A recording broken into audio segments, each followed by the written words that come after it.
know that the two of you at conferences and through other venues, through Threshold and other places, that you've actually conducted classes on this style of relationship. So can you tell me a little bit what some of those classes are like? Well, we have quite a few of them. We're known more for our soft skills or relationship-based classes.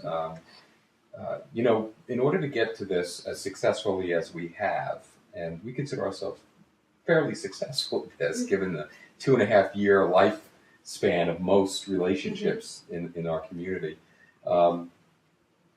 we had to go through a lot of fire to get here, and we know those pitfalls and those traps, and we know how the train can go off the rails. We've experienced a train going off the rails and being off the rails for week after week after week, where you feel the whole relationship has collapsed. But we've learned ways to right it, put it back on the tracks, and get it going again. And so we feel that those things are really the important foundations that we can offer to people. There are hard skills as well. For instance, I do violet wand classes, but the soft skills, I think, are the real elegant, beautiful teaching programs that we have. And they cover a whole range of things, protocols, throw out some as we go. We teach faith and trust in a master-slave relationship. Yeah, that's a really good. That's not your religious type of faith, but we're teaching you when you're using faith and when you're using trust and when you have to put one sometimes before the other to help your relationship stay strong. We teach what we believe is a new look at protocols. Protocols and rituals. We come from a different day now where if you mentioned you're going to be, I want you to learn protocols, people would say, I don't need to be micromanaged. I'm not a baby. We want you to look at them differently in a more beautiful, discovery, unique way. Exchanging of vows daily. Yeah, exactly. Like when you're getting married, you say, I do once. How often do you go back and relive that? Every time we do a protocol, we commit again to each other and we say, basically, I do want to be in this relationship. I do want to do the work. So we teach that in our protocol class. I teach one of my own called Preparing and Protecting the Property. Things I'd like to talk about are, I'd like you the girls to sort of see themselves as the same way a geisha sees herself, as preparing herself, educating herself, being strong and ready for her master one day, or his master one day, and the things you can do to plan and prepare and to look at yourself and what you're good at and what you're not, and different types of things. And we have one called Chrysalis that's very long. It's a 3-hour class by itself, and that one is about building an environment for both the master and slave to immerse themselves in, so that they go in as one kind of person, but they come out of it as a completely different type of person, like a caterpillar goes into a chrysalis that comes out as a butterfly. And then we have a really great one on reactance, which is a huge dynamic when you try to establish a power exchange relationship.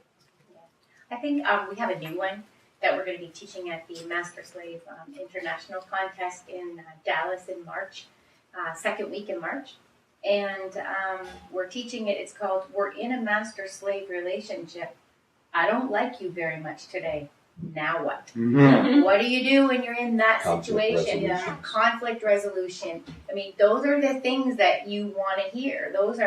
Everybody has them. We all go through them. We're no different because we're master and slave. But what can we help give you for information to get you back into that master-slave dynamic feeling immediately? If not immediately, how quick can we get you back? And what are some of the things you can do to get there?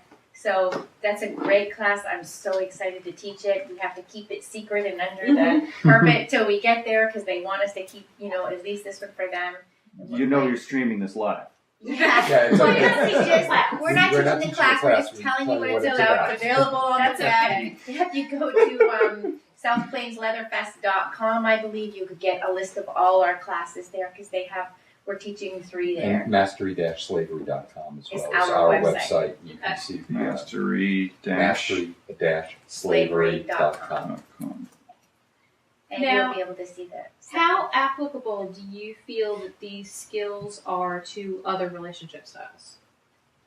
They are very applicable. Really, we're not reinventing the wheel here. We're just discovering that the tools and techniques can be easily translated from one type of relationship to another type of relationship. What I've discovered is most people are just unschooled in terms of basic relationship techniques and tools. They understand certain things like you need to communicate, but they don't really know how you need to communicate translates into a practical reality for them. And the fact of the matter is that the way you communicate in a vanilla relationship is this way, and the way you communicate in a master-slave relationship is this way. And if you do not pay attention to this and try doing this in a master-slave relationship, you're going to piss off everybody in the relationship. It's not going to work. Mm-hmm. So you can take those specific techniques and you can translate them into how they would work in a master-slave dynamic. And they also work in a dominant-submissive dynamic as well. Now, it's been my experience, because I'm not in a master-slave or DS relationship, but I am in an SM relationship. And it's been my experience that these are very conscious relationships. As you were saying, you make an affirmation daily, weekly, regularly, that this is the relationship you want to be in, this is the person you want to be with, these are the things you want to do, these are the elements of the relationship that you want to maintain. You continually, consciously renegotiate the terms of that relationship, even if it's on a small scale. So can you speak to that somewhat? For myself, 24/7 isn't what I do externally. It's where I exist internally. And I've never been more aware of my relationships than I have been in this one. It's constant. It's there all day long. And the reason for that is because of our protocols and our requirements. One of the things that she needed to feel safe, especially when she was at a home slave and I was going to and from work. Here's this person who was not working. She's 3,000 miles away from her family. She had lived her entire life in this Canadian town, not the hugest town. It was about the size of Glendale here. You guys are familiar with Glendale. It's a big town. So here she was, and I was going off to work, and she did not know where I really was or what time I was coming home. So I created a system where I would pulse check with her all day long. I'm at work now. I'm going to lunch now. Now, a lot of people might look at this and say that was me in service to her, and in a way it was. I had to make sure that her foundation, especially with trust issues, were maintained a strength. And I have no problem with doing that. I chose to do that as the dominating element of the relationship. And she appreciated it, and to this day it exists. I let her know when I get to work, so she has that comfort zone. It's not an issue for me. And I don't see that as a submissive act or giving in some way, or that there is a lack of trust on her part. I see it as an affirmation. It's an affirmation of trust. Of securing me. He just wants to secure me. And there are people that see that as, I don't need to tell you that. It's not important to you. You just need to trust me. Well, we're in a relationship where we believe trust is earned. It's not just given right up front. We earn it and we work hard for it. And so those actions spoke volumes to me. And immediately, for somebody who had really big trust issues, started to solidify them for me really quick. I had to go a long way. Being, as he said, starting out as a small child with, molestation issues. I freely talk about this, though. It's not an issue, but not trusting your own parents. If you can't trust them, who do you trust? So they're broken very young. Mm-hmm. So we had a lot of work to do, and he was, how I see it, willing to do the work. And that's really caring a lot about an individual to put that kind of work in. Absolutely. And also, in a vanilla type of relationship, it might be like, hey, honey, I would like to go out with the boys for a beer. And in this relationship, I say, I'm going out with the boys for a beer. And she says, okay, I hear you, I hear it. And that's drastically different from what we've been raised in the last 30 years or so to think of how relationships work. So I'm not communicating I'm at work to her because I have to do that. I'm doing it because I'm telling her, Daddy got here safe, Master's safe, you don't have to worry about anything, off you can go on your day. And she certainly has to do that back to me. But hers is much more complicated. She has much more. Call me when she's getting ready to go. Call me when you're in the car. Call me when you get to the place for lunch. Call me when you're done with lunch. Call me when you're heading back. Call me when you get back at the desk. We use chat, too, to make this a little easier. But her requirements are quite a bit more stringent. Well, thank And you. do you like that? You like it? I love it. Is that good for you? And some days it's hard, and I'm like, geez, I don't have time to send him a text. But I remember that I'm asked to be in this dynamic. So, and it feeds who I am. That's the big thing. It feeds who I am.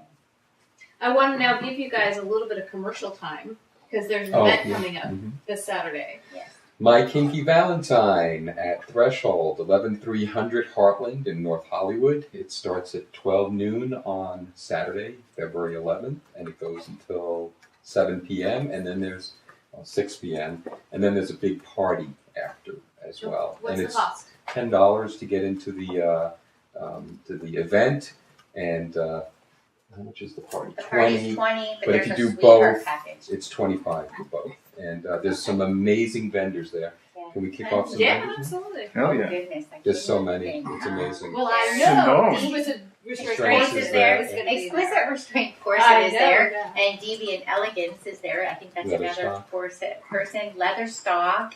There is Orchid and Serpent. Is that their company? Oh yeah, they were there Yeah, at Orchid and BizBat too. Serpent. There's Yeah. Rods by Rain. Mhm. There's Liquid Nymph, who Liquid has Nymph some is great there. stuff. Great stuff. Bunny Floggers. Great stuff. Trying to think. MyKinkyValentine.com All right. will give you all And the what other vendors. kinds of Oh yeah, things? do you have that? Yeah. What other Let me kinds type of that things up. are there other than vendors? We have some. Are there games? We Are have there- Christy, who is the vendor for Liquid Nymph. She's going to be doing some belly dancing and She's some, hot. I think another type of Hawaiian dance.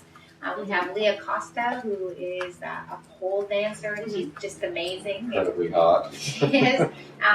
We have the smoking lounge. We have yes, so food. bring your cigars.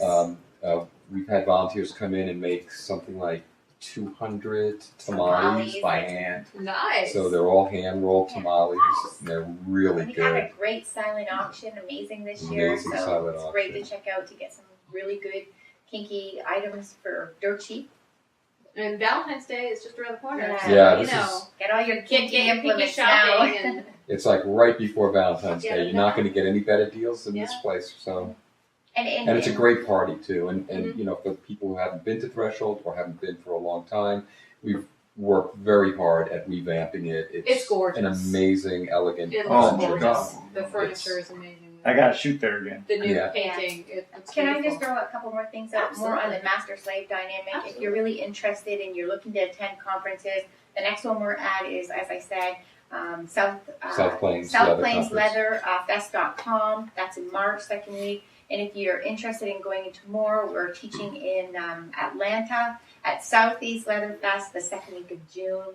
And then Labor Day weekend has a great one. It's the Master Slave Conference in Washington, D.C. And then there's the Great Lakes Leather Conference as well in Indianapolis the third week of August. So they're all great places to go and learn, and it's education for an And when we Good. come back around next January, it'll be Southwest.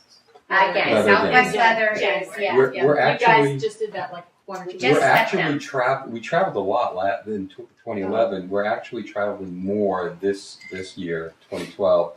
We're only not traveling for 2 months out of the year. Wow. We're going to something every Yeah. month. Yes. So it's just been amazing. That's great. It's amazing. Well, I think you guys have such an amazing relationship, and I'm lucky enough that I get to see you interact socially, and interact with each of you privately, personally, socially, individually, and as a couple, and I find that really wonderful. I like that. Well, thank you so much. You're nice to be around. It's a good thing. And I like. But I'm still scary. Yes. But me it's still too. scary. Trust me. Me too. They're all scary. And so, what I like being able to portray is, I like to be able to portray a healthy relationship. And this is a healthy relationship. It has a very specific style. It has a very particular, it's a very particular type of relationship. It's not a relationship for anyone. You have to want this. Yes, you do. You have to work at And it. it's not perfect, of course. There's just as many, there's fights and all that other classic stuff that goes on when two human beings intercourse with one another. Absolutely. Throwing out a partially This is sexual the term. That's recording. okay. It's all good. So we only have a couple minutes left, and usually what we do at the end of the show now is I pull out one of my old questions from when I was doing stuff with Planned Parenthood and I was teaching high school sex ed. Good news with that Susan Komen Oh, thing changing that. Very yeah, good. that was a whole other interesting idea, wasn't it? And the woman who tried Yeah, doing that it was was resigned such- as well. So Yes. excellent. And they Good kept news saying, this week. no, she had nothing to do with it, they kept saying. Liar. Yeah. It was a good week. So actually, this is a funny question. So I think it'd be fun to try to answer this one. Sort of funny one. Yeah, 4 minutes. Is it true that a guy who wears tight pants can kill the sperm because of the temperature In his in pants. his pants? And the reality is that the tight pants not so much, it's usually the underwear. And it doesn't have to do with the temperature. It has to do with the restriction, that they're too tight. Those guys need to breathe. Circulation and all. Circulation. Testicles need to breathe. They need to hang loose there if you want to keep the sperm going. Now, granted, temperature does matter. I think for more people, it's a matter of wearing the tight Yeah. pants almost guarantees you're not going to get laid, so the sperm are... Sperm commits Sperm commits suicide. Is that- Sperm, we're out of here. There are suicide sperm, but that's a different question. Mhm. That's a different question. But actually, yeah, this it doesn't have to do with the temperature. That part of it doesn't have to do with the temperature. But tight underwear is not necessarily a good thing for guys. You want a little bit of air and movement and stuff in there. But temperature can affect sperm and can kill the sperm if it's too hot. And so you don't want to spend lots and lots of time like hot tubbing. That's not so good for you if you want to keep the guys going. Oh. Yeah, that starts to kill off. It Oops. feels so good. It does feel Well, good. hope It it's feels appropriate. wonderful. And it's why they're on the outside of the body and not on the inside, because the inside of the body's too hot. I'll leave some Yeah. chloroform And if your first. 98.6 is too hot, that 103 in the hot tub, way too hot. So it's sort of like contraception. You just go in the hot tub first. And wear tight pants. I wouldn't Wear really. hot pants in the. I really wouldn't use it as a Well, as long as you have valid as long as you have contraception. as long as you have a plan B, you're fine. Yeah, your plan B is that you have a vasectomy, then yes, you're okay. But yeah, other than that, I really wouldn't go with that as a permanent contraception. Yes. Wondering Sub is in the audience and wants to know, does that also count if you, for example, sit on them constantly? Sit on your balls constantly. Like bike riders, Or if you happen to be in a wheelchair? or you happen to be in a wheelchair, you do need to be careful with that. If you Now- want to procreate. Yeah, because it's definitely can affect sperm creation while, like, if you're bike riding and you're on a bike seat all the time, that can really make a difference and can inhibit sperm production. And also probably sitting in a wheelchair, depending on how they're sitting. And if you're someone like that doesn't have feeling below the waist, and so that you can't tell that they're tucked under or that they're being the circulation's being cut off, it can make a difference. So be careful. And Unger, of course, asks if it matters if they're covered in cinnamon and sugar, because that's how many people know. It does matter if they're covered in cinnamon and sugar, but I don't think that will change how the sperm go. Slice filling and tastes great. I think if the actual testicles are covered in cinnamon sugar, it might make a difference. Unger's a gunky. I would be careful though, not getting that near the vagina, because the vagina is not so good a place for sugar. All right, we're gonna wrap up. That was a funny conversation. Okay. Thank you all for helping with that. I want to thank Master George and Slave Bren. Thank you very much. Thank you for having You us guys on. should go to my kinkyvalentine.com. You should go to my Kinky Valentine this weekend. This weekend. This Saturday 12 in Los noon. Angeles. North North Hollywood at noon. Be there. Only $10. How can you go wrong with that? And hopefully we can have you guys back on sometime later on. Love That'd be to. Great. Talk Love about to. some other stuff. Yep. All right. We will be back on February 23rd. We'll be back here February 23rd at 7 o'clock Pacific time with Adina Knack, and we're going to be discussing HPV. So that will be interesting. Wow. See you then. Bye-bye.